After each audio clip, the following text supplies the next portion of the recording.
پاکستان تحریک انصاف ایک ایسی جماعت ہے جو افراتفری میں پروان چڑھی اور اقتدار میں نہ ہونے کی صورت میں ملک میں انتشار چاہتی ہے۔ پی ٹی آئی وہ واحد پارٹی ہے جو شروع دن سے ہی پاکستان کی معیشت سے کھیلنے کی کوشش میں مصروف عمل ہے۔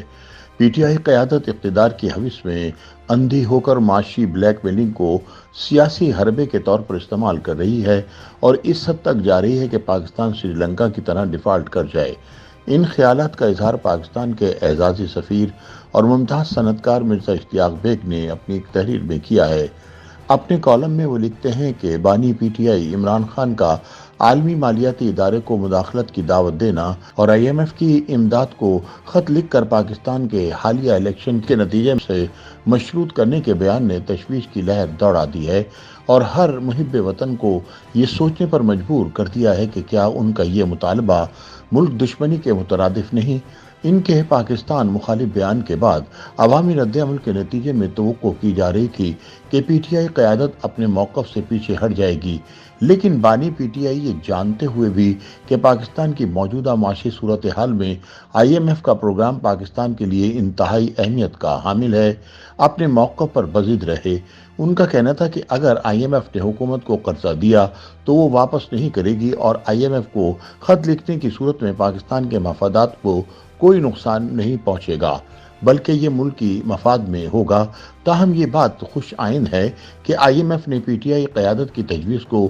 سنجیدگی سے نہیں لیا اور اسے مسترد کرتے ہوئے نئی حکومت کے ساتھ کام کرنے پر آمادگی کا اظہار کیا ہے۔ مرزا اشتیاق بیگ کہتے ہیں کہ یہ پہلا موقع نہیں جب تحریک انصاف نے آئی ایم ایف سے معاہدے کو سبوتاژ کرنے کی کوشش کی ہو۔ اگست 2022 میں بھی پی ٹی آئی کے سابق وزیر خزانہ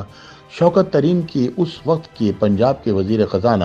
محسن لغاری اور خیبر پختونخوا کے وزیر خزانہ تیمور جھگڑا کو وفاقی حکومت کو خط لکھنے کا مشورہ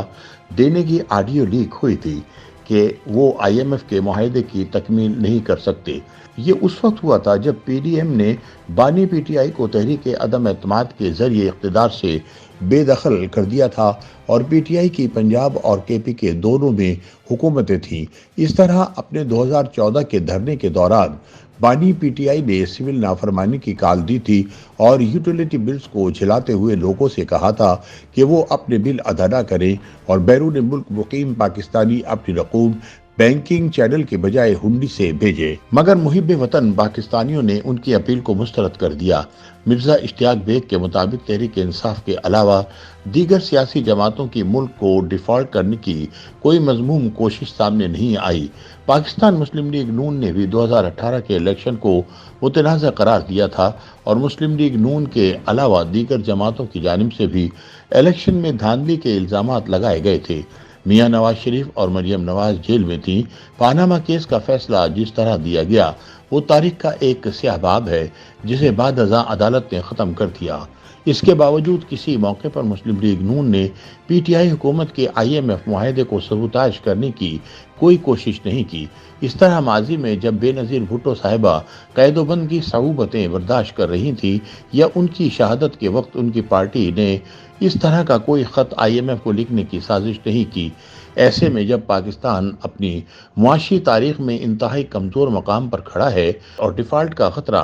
منڈلا رہا ہے، بانی پی ٹی آئی کا بیان معاشی بلیک میلنگ کو سیاسی حربے کے طور پر پاکستان کے خلاف استعمال کرنے کی ایک کھلی سازش ہے جس کا مقصد پاکستان کی معیشت کو تباہی سے دوچار کرنا ہے، جس کی جتنی بھی مذمت کی جائے کم ہے۔ مرزا اشتیاق بیگ کے مطابق اگر ماضی میں حکومت شوکت ترین کے خلاف آئی ایم ایف کو خط لکھنے کا مشورہ دینے کی آڈیو لیک پر کارروائی کرتی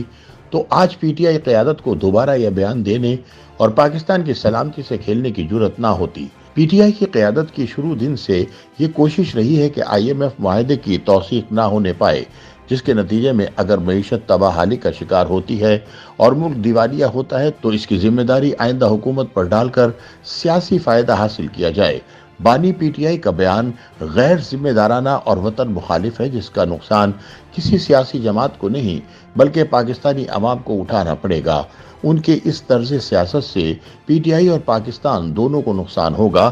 اب فیصلہ انہوں نے کرنا ہے کہ کیا وہ اقتدار کی خاطر پورے ملک کو ڈیفالٹ سے دوچار کر دیں۔ یقیناً ان کی پارٹی میں کچھ محب وطن ایسے ضرور ہوں گے جو ان کے طرز سیاست سے اختلاف کریں گے اور وہ سیاست پر ملک کی سلامتی اور مفادات کو ترجیح دیں گے۔ YouTube پر گوگلی نیوز دیکھنے کے لیے youtube.com کی سرچ بار میں googly news T V type کریں۔ گوگلی نیوز کے پیج پر سرخ رنگ کے سبسکرپشن والے بٹن پر کلک کرنا نہ بھولیے۔ YouTube پیج پر اپلوڈ ہونے والی ویڈیوز سے باخبر رہنے کے لیے بیل آئیکن پر کلک کیجیے۔ آپ کو ہر نئی ویڈیو کے بارے میں نوٹیفیکیشن موصول ہو جائے گا۔